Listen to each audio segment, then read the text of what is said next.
Before we start today's episode, a bit of housekeeping for all those listeners out there. Whichever your podcast listening platform of choice, Apple Podcasts, Google Podcasts, or Spotify, reviews can make a huge difference. Not only do we value your feedback, which can help us create better content, but it will also help others discover the podcast. So spread the love and leave a review if you've got a minute. And with that, on with today's show. I'm the Reverend Dr. Jenny McKay, veterinarian and minister in secular employment, environmentalist, activist and self-confessed cat junkie.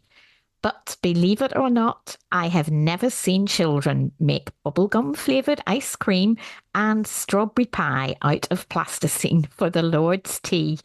Someone who has is my guest today, the Reverend Ali Miller. So welcome to the show, Ali. Thanks so much for joining. Thank you. Thank you for having me. Can you tell me a little bit about your work, first of all, with the Wonder Club and as a godly play storyteller? And I know you had special experiences during lockdown as well, and it became very, very important to children's and parents' routines. Yeah, sure. So, excuse me. I trained to be a godly play storyteller in, I think it was 2016, 2017. And I'd come to it through my husband, who's also ordained, and he trained to be a godly play storyteller when he was a curate. I was quite captivated by the way of telling stories. It's based on a Montessori method. It's very tangible. It's kind of sacramental in a way. It leaves room for silence. Taps into the mystery of things. I like mystery, okay?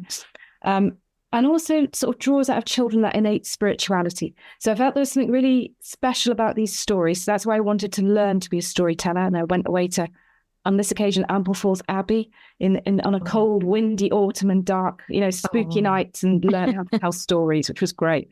And then brought it back and incorporated it into ministry. It came into its own in lockdown because we did do it online. And the people who have the Godly Play stories gave permission that a Godly Play story could be told online if you took it down after so many weeks and you read out, the bits and bobs to do with it. So because we'd started to use Godly Play at various points in my other half's benefice back then, we thought it'd be nice if we could put it online during lockdown. And that was really good fun, actually. We told different stories and we'd send via email suggestions for the wondering questions and activities to do afterwards. Because normally a Godly Play lesson would involve, creating a sacred space, inviting people into the space, telling the story, enabling the wondering, which are open questions and there's no right or wrong answers. And that can be quite liberating, I think. For adults as well as children. And then after that, you would always say, what work would you like to do? And the idea is that you go off and make a response, however you want. Okay. And so you can do free form activities, or you can be a bit more prescriptive. I try to do a bit of both in the context we do it now, which is Wonder Club. And you're still doing online and physical as well? No, just the physical. So after we moved from our parishes up north and became priests and became vicar and rector in this part of the world, which is the Diocese of St Edmundsbury in Ipswich. After we'd been here about a year, we set up a Wonder Club in one of our village churches because we knew there were some children who wanted to come to church in an afternoon for a different context. So we thought we would offer this there. Oh, that's brilliant. It's a wonderful idea. I think I'll have to introduce it into my church as well. I totally advocate it. Whenever I can, I will stick a Godly Play story in whatever I'm doing. Yeah. Where possible. Brilliant. Yeah. And there are three main stories, sorts of stories, I should be more accurate. So there are the sacred stories. So think things like Noah's Ark, the Ten Commandments stories from the Hebrew scriptures. There are Jesus' parables, and they usually involve a gold box. The box is a colour gold. The inside must be as precious as gold. Maybe it's a parable inside. And then what are called liturgical lessons, and that might be about baptism. Or, for instance, I used one this week, prepping a child for confirmation. We did the Circle of the Holy Eucharist. So it takes you through what's going on in a Eucharist. Okay. Oh, that's a wonderful, wonderful way to explain things, isn't it? It is. It is. And I think as a reverend vet, I'd probably be quite keen to do the Noah's Ark. Oh, yeah. Yeah. Definitely. And you're not just a priest, because I know you have a degree, or you have two degrees perhaps, in chemistry and pharmacology as well. So do you think that your path might have gone in a different direction, or did you always want to work for the church? Oh, well, so I have a degree in chemistry and pharmacology, or chemistry with pharmacology. Mm-hmm. So it's one degree, though I did do I think it was about 2 years of a PhD in organic chemistry, synthetic and semi-synthetic anti-malarial drugs many years ago. I didn't finish it because I became unwell. No, originally I had thought maybe I would be a vet. Oh, did you? Yeah, oh, that's it was quite fun, amazing. actually, that you were a vet. I thought that I might be a vet. And I was very specific. I wanted to be an equine vet because I did have horses for a while. But then I settled for chemistry and pharmacology, and I thought that was a good combination because brought out the whole biochemistry aspect and what's going on with the body, and a drug and a body. And I loved all of that, and how you just change a functional group and everything changes. And I found that very exciting, which might sound very nerdy, but it was exciting. I had been brought up in the church. Mm-hmm. I left it around the time I was due to be confirmed, because at that time I couldn't quite reconcile my love for science and faith. Oh, that's interesting. Yes. Yeah. So I struggled with that. So my ultimate goal was going to be science in one shape or another. But God's had other ideas, really. I've always had a propensity towards depression and being a perfectionist. And so from my teenage years, I've had wrestles with either anorexia or severe depression, and even been hospitalized for depression. Oh, wow. And that came about when I was doing my PhD. And that sort of, if you like, derailed my scientific journey at that point. Mm-hmm. And when I came out, I went down to live with my husband in Kent, because he was also a chemist. And he was working big. So you met at university. Yeah. That's right. Yeah. So he was doing a PhD in chemistry when I was finishing my degree. So that's how we met, at the chemistry ball. Okay. And so I moved down to Kent and sort of abandoned the chemistry and just concentrated on getting better.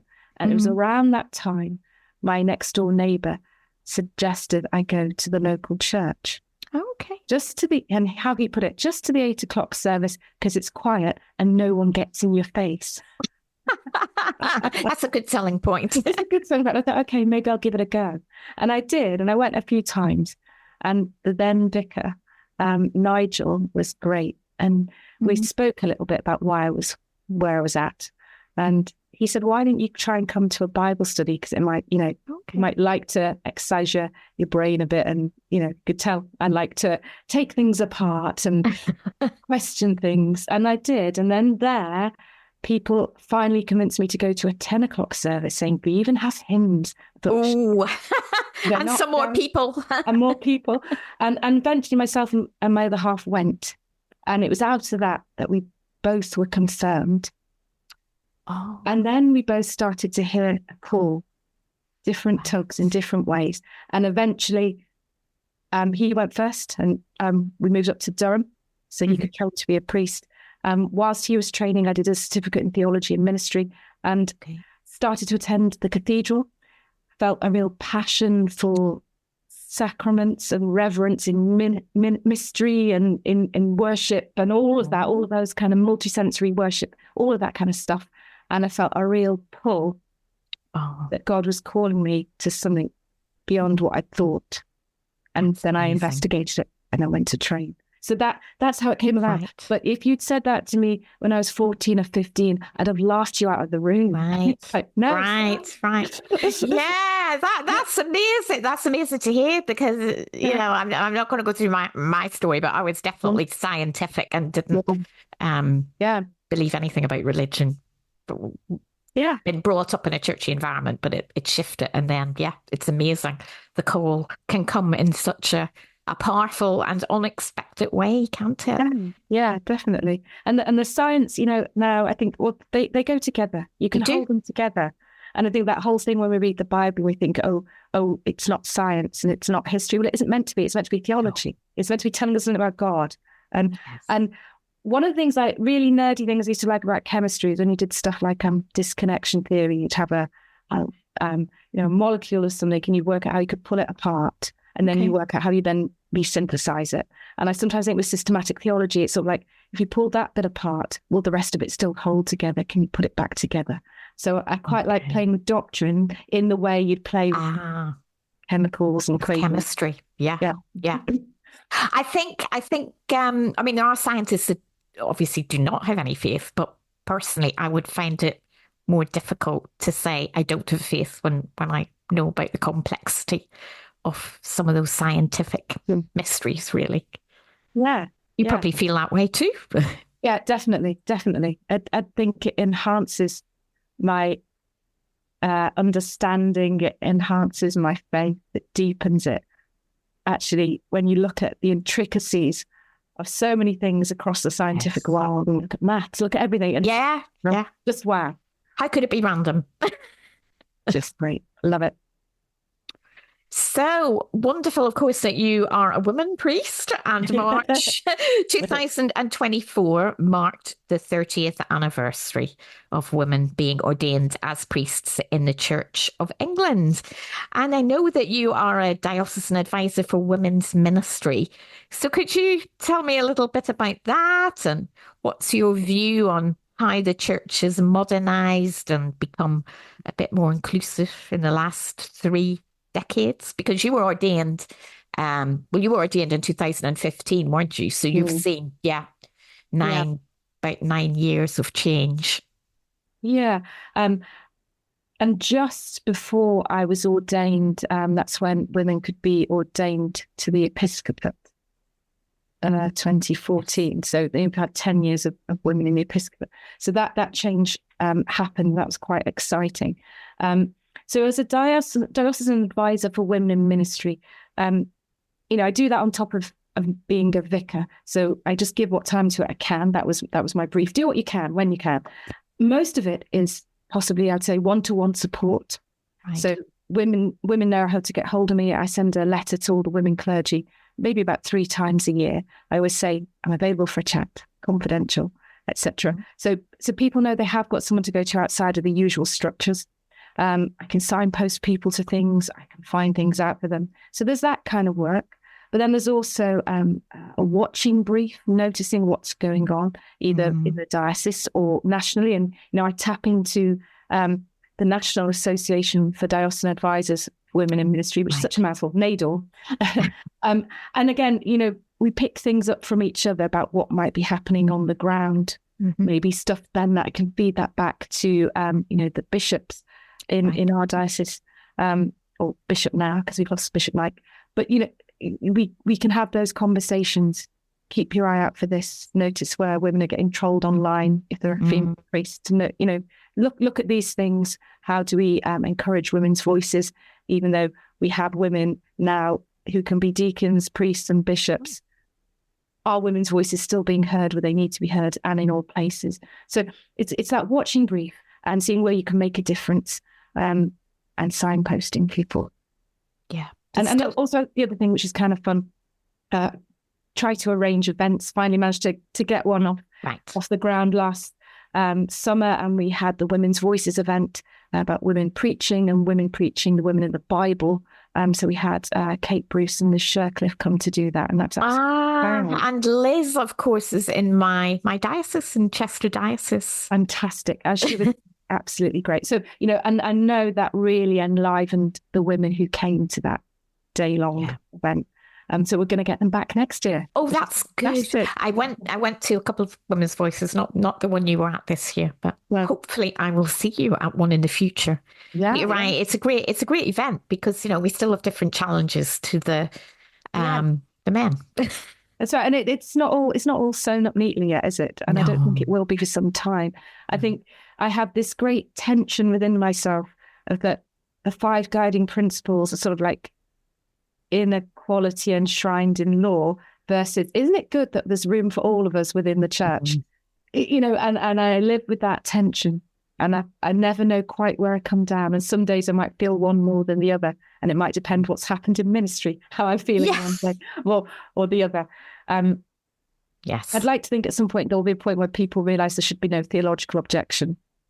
Absolutely. But Absolutely. yeah. And it doesn't happen in the secular workplace. No, Or it it doesn't. shouldn't. And it's interesting because I've come across, because I'm Anglo-Catholic. I know people who are trad Catholic, as we would say, and I know one or two that have come to accept women's ordination from seeing us do stuff. Yes. And in my case, one chap said, "Oh wow, you do it like I would do it when I was at the altar," and he was quite bemused by this. I said, "Yeah, because I believe X, Y, Z," and he's like, "Oh, yes, so do I." And Right. and that was interesting. I'm not quite sure, therefore, what had been his objection to begin with, but either way, seeing me do it, and it saw that, and it was fine, and right. And he changed. Yeah. So that's interesting. And we've also got Jane Manfredi coming to talk about Waking the Women in January. So that's quite exciting, about midlife and menopause. Wow. You've got things lined up. Yeah. Excellent. That's really good. Well, I'm sure all the women vicars out there who are listening will be very, very appreciative of what you're doing. And you yourself, you have got one child and you've got one daughter. That's all. Do you think if they ever decided to follow your footsteps into the priesthood, do you think it would be easier and more welcoming than your own experience, perhaps? That's a difficult one because we still do have the 5 guiding principles. It's still not an equal playing field. So they would still be stepping into an environment where it isn't equal. And I think for them looking in, one has very much a practicing faith, the other sort of comes and goes. But both of them looking in do sometimes think, oh my, roll their eyes, because they have seen me receive misogynistic treatment. They are aware that I can't go everywhere to celebrate because it wouldn't be. And so from that perspective and stuff around equality for LGBT plus issues, that's something that concerns them as well. Yes. I think at the moment, I'm not sure what they'd make about responding to a call if they felt the call. Very, very difficult, isn't it? I think so. But for one of them, I think it could be a possibility that they would be called that way. Right. Because of their disposition. It is. We'll see. It's a real challenge. It's not, and if you're very inclusive as you are, and I am, and I believe we should be, it's you sometimes are up against it, and you can be a lone voice in some places. Yeah, and sometimes, that's a tricky place to be, but sometimes you're called to be that prophetic voice in a stormy place, aren't you? Yes, something into the wind. We'll keep our voices going. Absolutely. Because if we leave, we won't be able to influence them, will we? That's right. Got to keep going. And you're also a very, very talented person. You are a talented poet. And you do post on social media the most wonderful poems. And you've got stunning nature photography as well. And I am going to ask you to read out one of these poems for us. But I just wanted to ask you, first of all, do you find that you get your best work and inspiration when you are in the great outdoors? Yes. I find walking, at one point I was running, but mostly walking at the moment. Walking in the outdoors, connecting with nature, seeing trees lifts my heart and somehow just gives my brain room to breathe and make connections with things that I've been thinking about, and it comes much more naturally, and sort of even like sermons or poems will form whilst walking. Or I'm not saying all problems will unravel, but they do sort of get put into perspective and get thought out in a different way just by being in that open space. I mean, sometimes I'll go walking and I just like to do mindful walking, but other times, I find it helps. The expanse of being somewhere else just helps the headspace to get that inspiration. And I think quite Ignatian, because I'm a spiritual director, so I do a lot of Ignatian stuff. So finding God in all things. Yeah. Okay. And Gerard Manley Hopkins' poem, "The world is full of the glory of God's grandeur." And that kind of thing. You see God in everywhere. That's on the back of a leaf and in a fungi and the bark of a tree and all of that. And that's a good message as well, isn't it, for people who are looking for faith and they find it perhaps difficult to cross the church threshold. Yeah. God is everywhere in nature. Yeah. They're the best. Suspect. And things just sort of give glory to God just by being their very selves. Like the squirrel being all squirrely is giving glory to God in its squirrely self. That's way. That's a beautiful, beautiful image. Do you like going on silent retreat, by the way? I do. Oh, I do as well. I do. love it. Some people don't like being silent for 2 or 3 days. I haven't done it longer than 3 days, but I absolutely adore it. My longest is 8 days, and I do want to do the 30 days at some point. But Wow. Given I'm chatting away now, my default way of praying is silence, is contemplative prayer, with the odd examen thrown in. So I like the silence. Yes, I do. Enjoy the silence. I like having meals when you don't have to talk. You don't have to make small talk on your retreat. I'm with you on that, definitely. I'm going to pay you later for saying I was a talented poet. Well, the listeners can judge for themselves. You do have a poem. So you're going to read that out for us now. Sure. So I'm going to read you Mother Julian's Cat, because you're a vet. Okay. Good choice. So this is from Before the Dreadful Daylight Starts. It's an anthology of Norfolk poetry. And I'd written haiku about Marjorie Kemp. Oh, yeah. One of the guys who edited the book said, could they put it in? And then they came back and said, could you write one about Mother Julian? And I was struggling. And then I sent an email saying, the cat wants to speak. And he said, write about the cat. So this is Mother Julian's cat. Did she definitely have a cat? It's thought that she did. You were permitted a cat in the Ancrine Vissa, which is the guide for anchoresses. And it was that you could have a cat because it helped with the vermin. Right, because you were stuck in your little... A cat with a job, but come on. Right. But you've not stroked a lovely fat tabby, even if it was covered in fleas. How could you not talk to a cat? Come on. I'm a cat person. Good. I know you are. And often if you look at icons of her, she's pictured with a cat. I mean, that doesn't mean she had one, but it's nice that the cat is included. That's mine. Okay, so here we go. Mother Julian's cat. I like to pad across the floor, catch her unawares, invade her contemplation, and send the hazelnuts skittering. She would make a good cat. She has the ability to sit and stare, to focus on one thing with absolute intensity. She concentrates on a man attached to wood on the wall. I sit with her, eyeballing a spider 2 inches to the left and biding my time to carry out torture. She is love and I am murder, but I'm mostly a gentle mass of tabby fur. I rarely bite her and let myself be stroked. This is a necessity on the days when she wants to break things or bounce off walls. We spy through windows, jostling at the gap.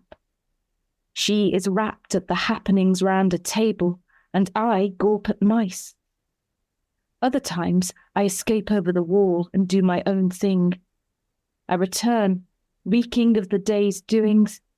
She wrinkles her nose, still buries her face in my fur. She scoops me up.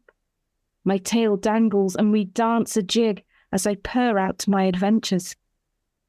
On serious days, we have visitors. It can drag, and I liven up proceedings with well-worn tricks. I park myself between the two and enjoy an elaborate frenzied wash complete with slurping sounds. She rolls her eyes. Or I practice powers of petrification. Those who are scared of cats sit very still and become the perfect chair pour moi. She smirks. The last is potent. Present the weepy sort with a freshly caught shrew, innards trailing. That gets rid, and then it is just me and her. We share everything, even fleas and herrings. Mostly, I roll around and play as she unravels her visions. both of us see in the dark. Oh, I think that is wonderful. How long did it take you to compose that poem? That one took probably a couple of weeks because I'd sketched bits and bobs out and then kept crossing them out and returning to it. And then you work at it. Oh, that is wonderful. And just to repeat, that is in Before the Dreadful Daylight Starts, That's right. Anthology of Norfolk Poetry. Published by Waterland Books. And I have a poem in the next anthology, a Lakeland anthology, about Beatrix Potter. Oh, cool. We'll have to look out at, and you'll be advertising all this on your Twitter account as well. Yeah, certainly. Wonderful. Certainly. Yeah. You know, you love cats, so I know you have two cats. You've got Maple and Rowan. Are they both well at the moment? They are well. They went to the vet for their annual checkup, and apparently they're a little overweight. Oh, but yeah, I know. But they don't look it. They're quite small boned. They're quite petite. Although when Rowan sits now, Rowan's a grey tabby with a white bib and white paws, and my youngest says he looks like a dumpling, a bit of a pudding shape. But he's very sweet. But he misses her because normally he's attached to her. They're like joined at the hip. And while she's at university, he's sort of a bit, what do I do now? So he comes to see us in the middle of the night. Oh, and he gives her a good welcome when she comes back. Oh, my goodness. Yeah. Yeah. And Maple is a brown tabby. He's more aloof, whereas Rowan will be in your face. Maple's aloof and very classically cat that way. And is one the boss of the other? No, they sort of take it in turns. Rowan, in some ways, is a very silly cat, but also an evil genius. So now and again, he will be in charge of his brother and box his ears.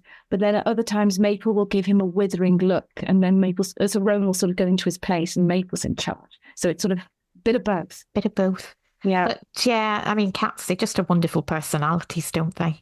Oh, definitely. They definitely have personalities. And we talk to them all the time. Yeah.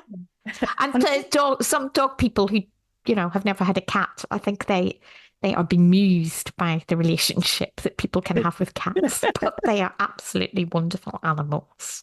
Definitely. What kind of cat do you have, Jen? I have 3 cats. Wow.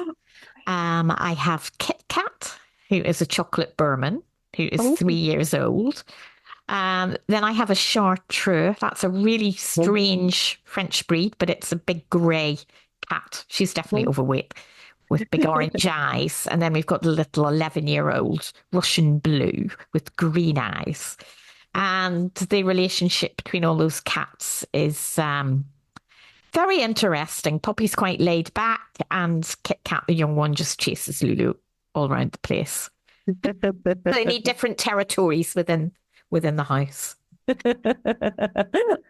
There is a cardboard box in the kitchen at the moment. They keep taking it in turns to sit in it and then looking very pleased with themselves. They love cardboard, don't they? And you're also a great lover of the arts and theatre and cinema and literature. And I'm just thinking, it's winter and people are looking towards more indoor pursuits. Do you have any recommendations for our listeners, a book or a film that you've seen recently?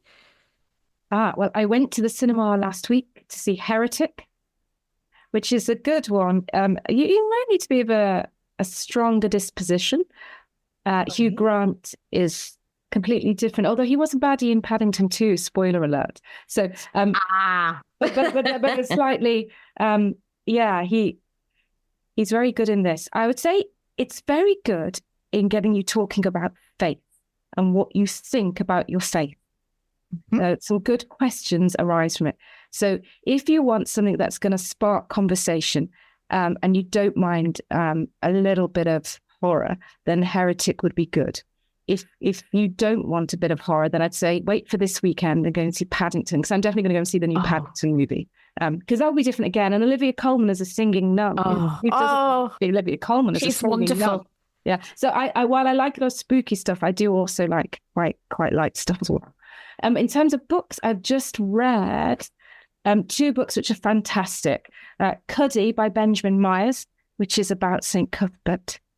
And sort of Cuthbert speaks, and there's a constant across different eras in the book. And if you've spent any time in the Northeast, you know how precious Cuthbert is.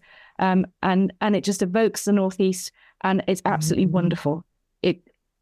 Read Cuddy. And the other, as I say, I do like the spooky side of life. So I've just also read Eerie East Anglia, edited by Edward Parnell.